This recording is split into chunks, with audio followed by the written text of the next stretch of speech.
Shalom Bapak Ibu Saudara yang dikasih dalam Yesus Kristus. Kembali kita berjumpa dalam renungan. Kali ini terambil dalam 1 Korintus 14 ayat 26 sampai dengan 40. Kita akan membaca dalam ayat 26 saja. Demikian dikatakan, jadi bagaimana sekarang saudara-saudara? Bila mana kamu berkumpul, hendaklah tiap-tiap orang mempersembahkan sesuatu, yang seorang mazmur, yang lain pengajaran, atau pernyataan Allah, atau karunia bahasa roh, atau karunia untuk menafsirkan bahasa roh. Tetapi semuanya itu harus dipergunakan untuk membangun. Renungan ini saya memberi tema keteraturan dalam beribadah. Saudara, pasti semua orang tidak suka dengan kekacauan.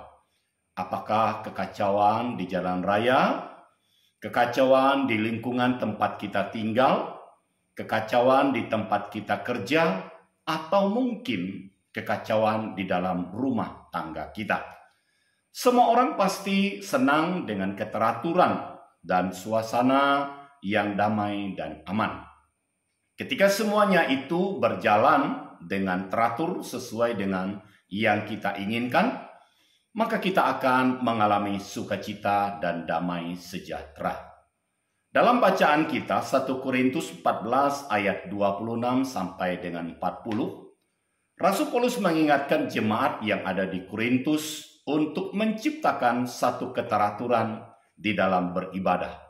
Karena saat itu jemaat di Korintus sedang menghadapi masalah mengenai kekacauan dalam pertemuan jemaat. Rasul Paulus mengingatkan dalam ibadah berkaitan dengan penggunaan bahasa roh. Seringkali itu dilakukan untuk menyombongkan diri pribadi. Padahal sebenarnya semua karunia roh dan aktivitas dalam pertemuan jemaat harus digunakan untuk membangun. Orang yang dipenuhi dengan Roh Kudus akan nyata pelayanannya lebih mementingkan orang lain. Karena itulah hakikat dari kasih. Rasul Paulus tidak melarang seorang pun untuk menggunakan karunia bahasa roh yang ada padanya. Namun hendaknya karunia itu digunakan untuk kepentingan membangun jemaat. Sebab tujuan dari karunia roh ialah untuk membangun jemaat. Atas dasar itu, ada beberapa hal yang harus kita pahami berkaitan dengan penggunaan bahasa roh. Yang pertama, setiap jemaat mempersembahkan karunia yang Tuhan berikan kepadanya.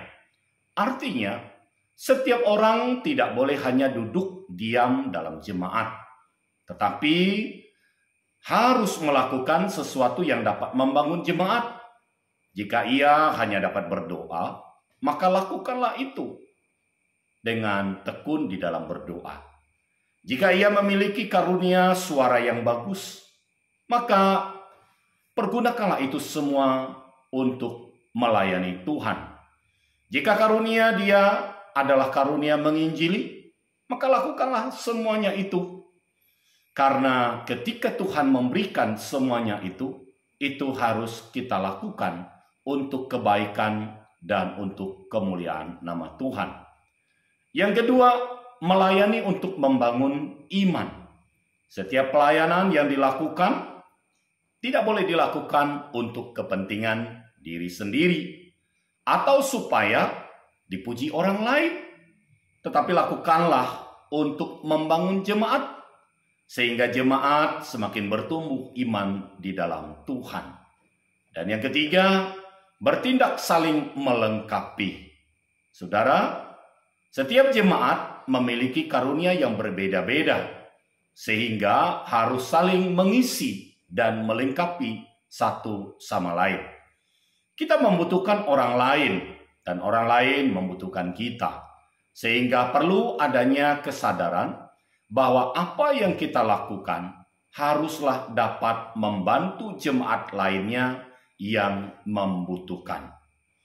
Tuhan menginginkan keteraturan di dalam kita beribadah, bukan kekacauan. Jemaat bebas mengekspresikan apapun yang Tuhan berikan kepadanya, namun tetap dengan memegang prinsip keteraturan. Saudara, bayangkan jika dalam suatu ibadah setiap jemaat merasakan bahwa mereka mampu memberitakan firman Tuhan. Bisa-bisa semua saling berebut untuk jadi pengkhotbah. Lalu siapa yang menjadi pendengarnya? Atau setiap jemaat merasa dirinya memiliki suara yang paling bagus, lalu menyanyi lagu kesukaannya masing-masing? Apa yang akan terjadi dalam ibadah tersebut? Bagaimana jika hal itu terjadi? Ada orang yang baru pertama kali hadir di dalam ibadah tersebut. Apakah dia akan merasakan kehadiran Tuhan di dalam ibadah? Pasti tidak. Karena itu Bapak Ibu Saudara yang dikasih dalam Tuhan, mari kita melihat karunia yang Tuhan berikan dalam kehidupan kita, yang dapat kita gunakan dalam kehidupan berjemaat, yang kita gunakan semua itu untuk membangun kehidupan berjemaat kepada Tuhan. Dengan demikian, maka nama Tuhan dipermuliakan. Kiranya Tuhan memberkati kita. Amin.